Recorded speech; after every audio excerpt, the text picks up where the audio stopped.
We're excited to be here. We're coming at 3:30 in the afternoon session. We need some coffee coming up, some candy coming off of Halloween. I'm Bollinger, the CRO of Vurvey. If you're not familiar with it, we are an AI platform that's bringing consumer voice to brands that they love. So it is one that is kind of enabling collaboration with the segments and the communities. We'll be talking about communities a lot today. That brands are trying to reach, and all through that, allowing for an always-on collaboration through AI agents, which we call verbs. So we can talk more about that too. Paulie, before I go into that, any questions? Please, you have such an awesome kind of path. Why don't you share where you've been? Awesome. Hi, everyone. Well, for the last 5 years, I was at Dery at CMO, so right here in Austin, which I love. I love my hometown. I'm obviously from a little bit further south, down in Australia, but Austin's my adopted home. And phenomenal time at Dery. Really trying to grow it into what was a little beloved brand, into something a bit more global, but still keep its magic in essence. Prior to that, I was, I guess it was a little startup at the time. It's called Uber. Have you heard of it? And it was a wild time to kind of, to get to Uber. It was really during a transition, and my job there was to make it grow up, right? It was acting a little immature, but it was a phenomenal business, phenomenal product, with a lot of potential, and it didn't have a brand, so we really worked hard to build it up as a brand. You look at it today, and I'm really proud. It acts like a grown up. It's the world leader. It's survived a lot of reputation issues.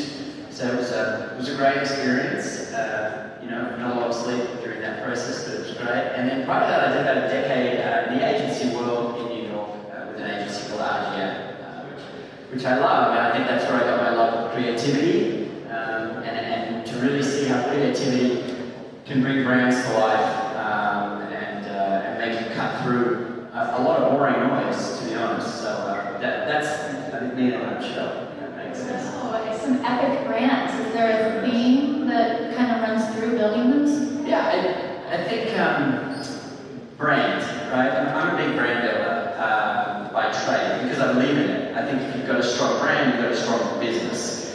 And so what does that mean? It means, like, do people like you?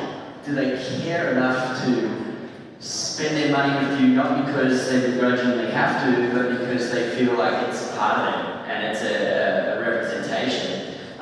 You've got many options, brands that really have a point of view, have a voice, maybe a sense of humor. You feel something for them, and you want to be part of it. I think Yeti's a great example of that. It's a $400 square piece of plastic, and at the time when it was launched, the nearest competitor was about $90, and I think that margin, that gap, is brand.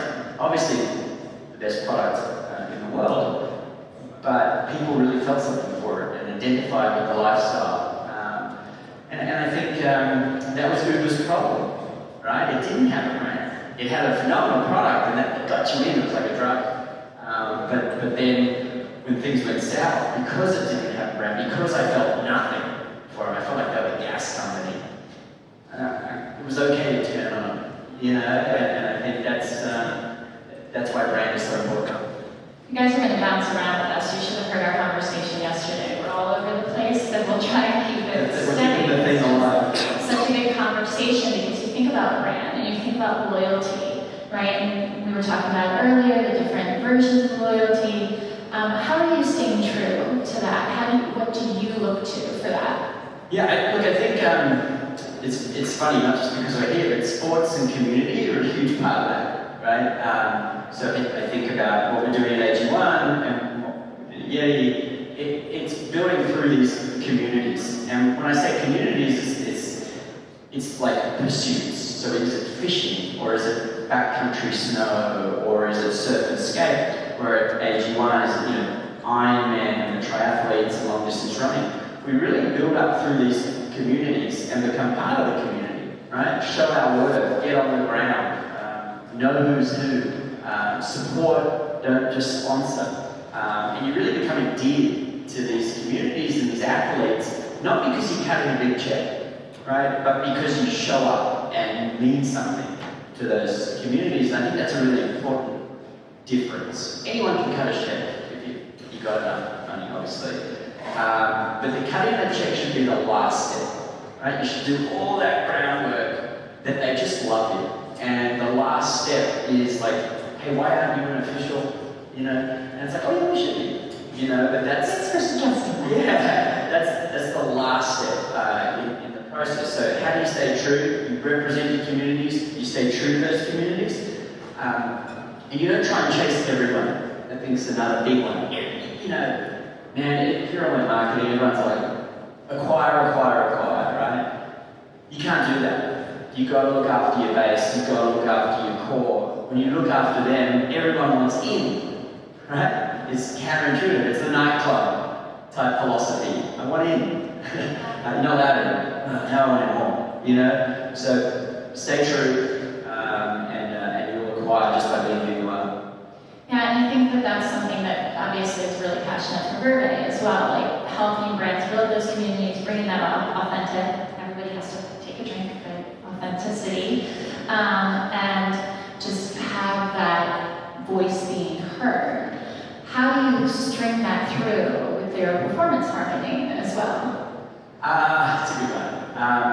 Performance marketing is, I'm really careful what I say, we do a lot of it. But it's really, it should be a result of all the hard work you do on the brand side, and the connections and the one-to-one interactions you have, which you guys are so good.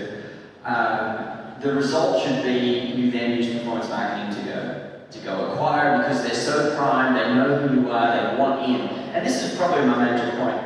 If you're skipping those steps and just going to performance, you're in a race to the bottom.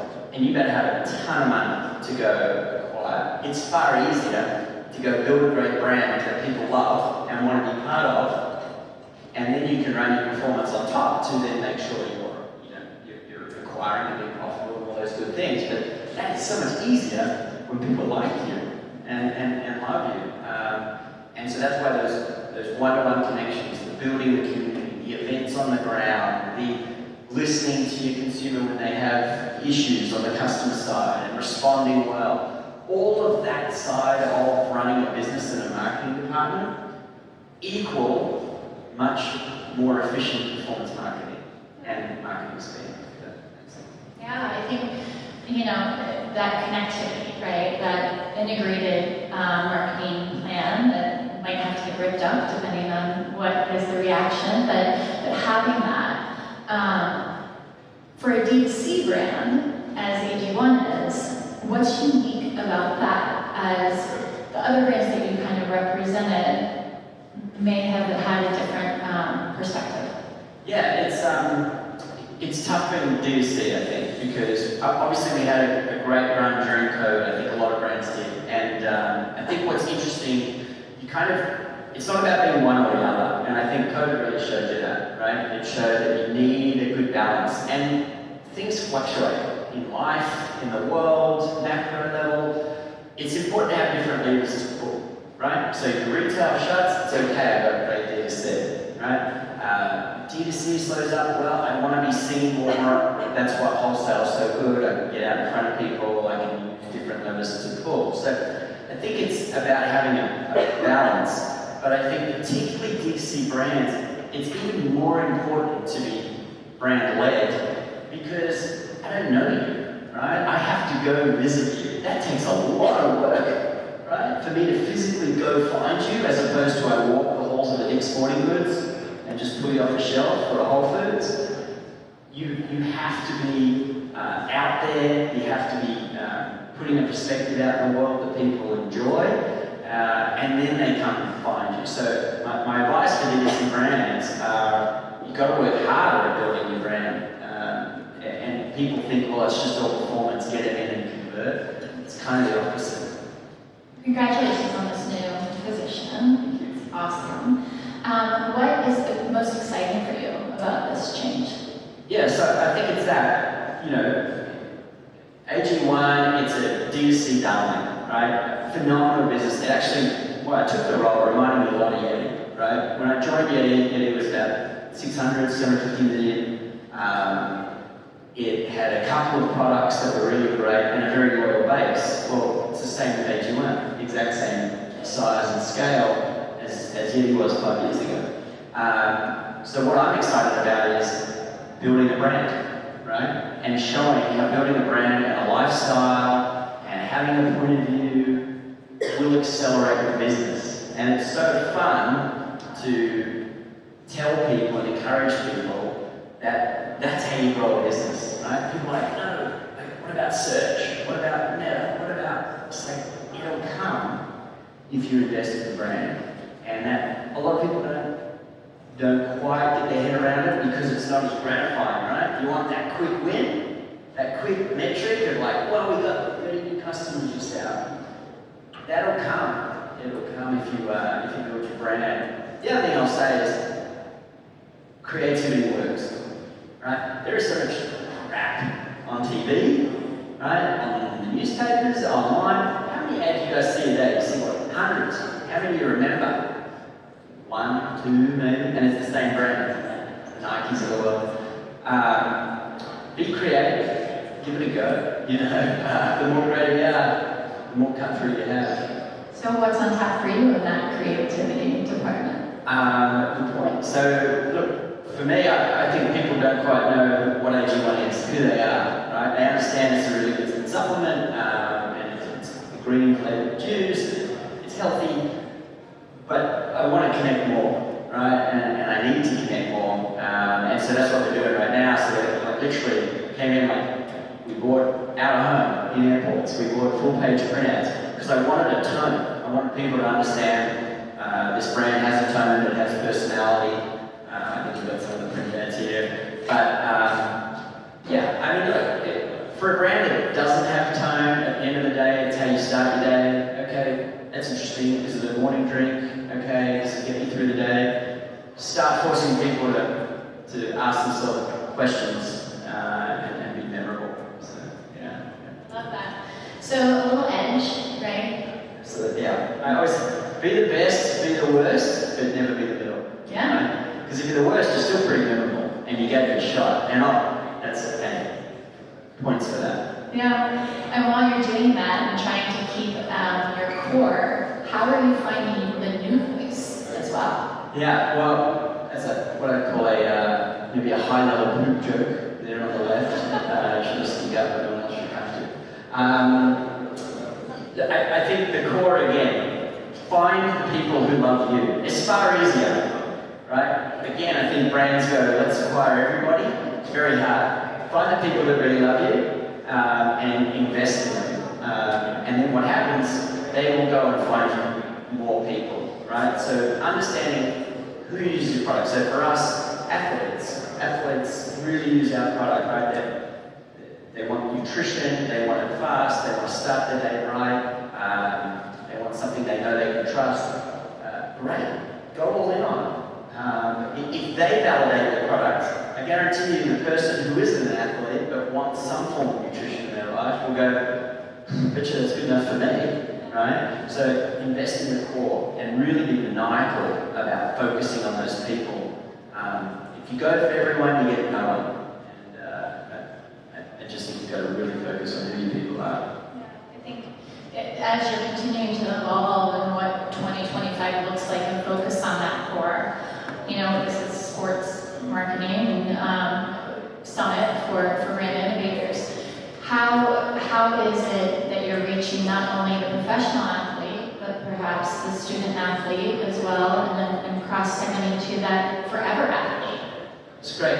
It's a great question. I think it's just a simple premise of you want to impact people's lives as early as you can, right? Because what I care about is I want everyone to be a lifelong customer, right? It was the same at Yeti, it was the same at Uber.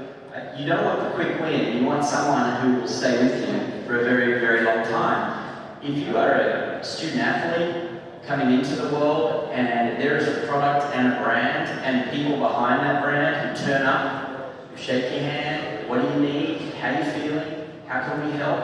That's a relationship you build for a very long time. Now, regardless if that athlete goes on and goes pro, you build up relationships with the right people, right? These people will go on and have influence in the world in their, using their physical prowess, making sure they're eating well. That influence is very important.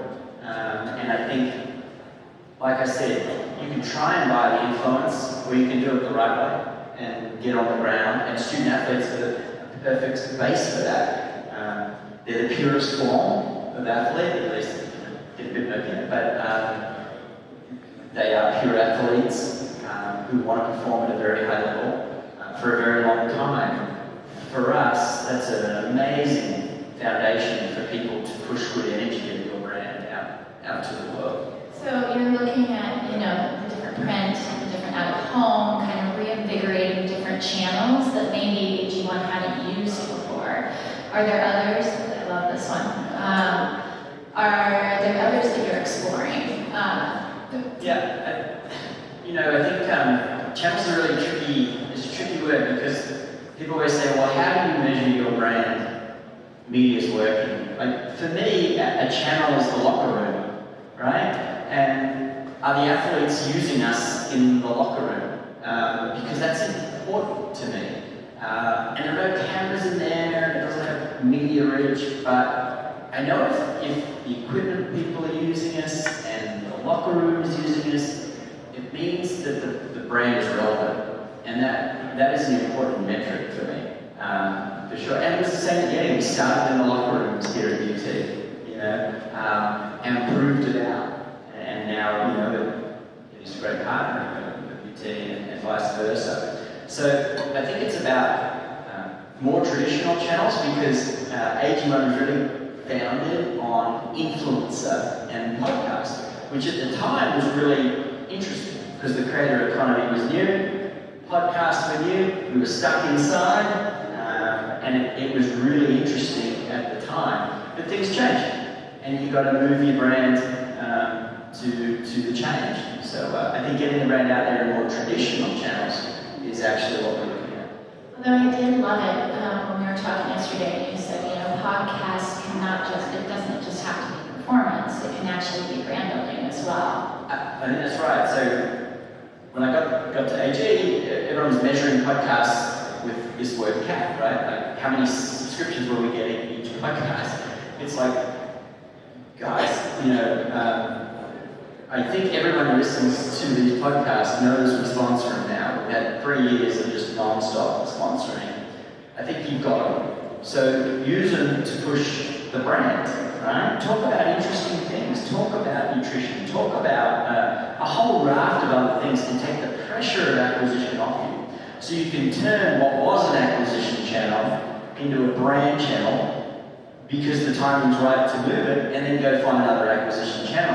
I think it's really important, and it comes back to the customer. The customer's sick of hearing the same message time and time again, or they are a customer and they don't want to be hit with it.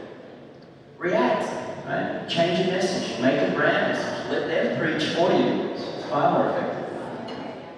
Before I open it up to questions, I'd be remiss being an AI partner and solution. How do you see AI changing the environment? It's obviously it was the talk today as well. What's your perspective? So I think there's two things. One, if your brand is to the drinking game authentic, you want to be careful, right? That is AI authentic? And I think the answer is it absolutely can be. And I think that the tool that we're really focused on is how do we aggregate a lot of info? So there's a lot of conversations with all the podcasts and influencers and creators that we invest in. AI's been a really great tool to kind of aggregate all the conversations. What's happening out there? What's the sentiment? How do we join in a conversation at the right time? Also, I think on the inbound, customer happiness. I think AI's got a huge role to play where it can sift through when a customer comes to you. How do you move quick? How do you respond correctly? How do you follow up? So I think there's a huge part of customer happiness that AI is going to play a really important role in to fill. So I think there's aggregation of data externally and the customer happiness internally. It's kind of how we, how are you guys thinking? I mean, do you want to partner? We should do that. Yeah, no, I think it's really important to be able to reinvigorate the data that you already have and be able to have a conversation with it. That's one of the things that we solve for. Obviously, bringing that consumer voice directly to brands. I mean, whether that's testing messaging or product or feedback from all of the different components of it, and then building those always-on collaboration tools. And don't be afraid of the AI agent. It actually helps your teams. It helps you be able to be more powerful, more authentic. Yeah, I think as long as the customer's happy, right? Whatever makes that more frictionless is spot on. The other thing I'd say too about data, and we're here at college sports and sports marketing focus, if you build strong communities, those communities will let you know what's happening 2 years before I can run data on it, right? Or I'll get a read on a chart one day and I'm like, oh, well, it's too late. The communities will be the first people to pick up the phone and say, hey, have you seen a competitor? They've entered the space. Hey, didn't love that last product. I kind of like, oh, okay, it's interesting. Maybe we should get you to test. They're more than just communities you sponsor with money, right? It's a two-way relationship. Build the relationship so they respect and represent your brand, and vice versa. But the two of you will look after each other. Right? And I think that's really important to connect the communication between you and your sponsored athletes or communities. They will let you know what's up 2 years ahead of anything else. Well, I think about the power of being able to create an agent for your brand that can actually react in real time based on how you would answer it, based on your brand identity, based off of all of these, that is authentic to your brand. I mean, or an athlete, right? Being able to respond to the communities that they've built. We're almost at time, but we'd love to open it up to the audience. Yeah? This is awesome. Thanks so much for coming. Congrats on the big job. This is amazing. Great for Austin. Great for everyone. So you mentioned a couple things about community, which I love, and also the clearing of the clutter. I mean, I think AG1 does a fantastic job of being literally everywhere on my podcast and on Instagram, but to your point, there's a lot of touch points that need to happen before making a purchase decision. You have to see a lot, there's a lot of clutter. So back to communities is how, I guess I have 3 questions. One, how has Yeti leveraged, what's an example of Yeti using communities as a way, as an inflection point for the brand? AG1, what's that inflection point? And then what are you focusing on from a community standpoint?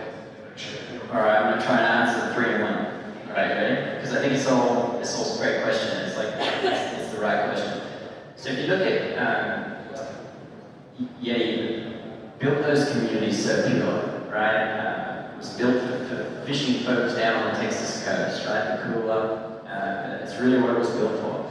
Could I fish longer if I had more ice, right? That's basically the premise. And the fishing folk down there absolutely loved the product, so we invested in it and showed up the things and got with the guides and made them love the product, gave them the product, right? And kind of this rumor started to spread about this product that was incredible, and these people who would turn up to things and they're great guys, want to hang out with them. What happened then was, I call it depth and breadth, right? We went deep in the community and then told stories about that community, right? And what that did was find other communities, right? And it then becomes like this amazing flywheel. So actually went fish to hunt, right? And then it kind of kept jumping and it went to places like barbecue. Barbecue kind of went to culinary. And then it kind of went from fish to backcountry climbing and snow and those communities, and then surf and skate. Each time we saw the product have relevance in those communities, we would follow. It's far easier to follow the tracks that make them, right? And invest in those communities. Got deep in the community, told stories about that community. It then brought more people into the family. So it was a really interesting way where if you drive deep in a community, stories, others come join the party.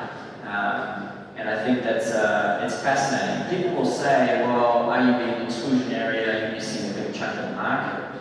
The answer is no, because, I think you see a lot of, people in New York on their desk have Yeti cups, right? Now they might go climb Everest, but they understand the brand, they understand what it represents, and they love it, and they want to be part of it, so they come in. So the same thing we do at AG1, get deep endurance athletes, nutritionists, sports, cultivate these communities, be true to them, and it'll bring more folks in. Creating the Superman. That's right. Hey, Brooke, do you want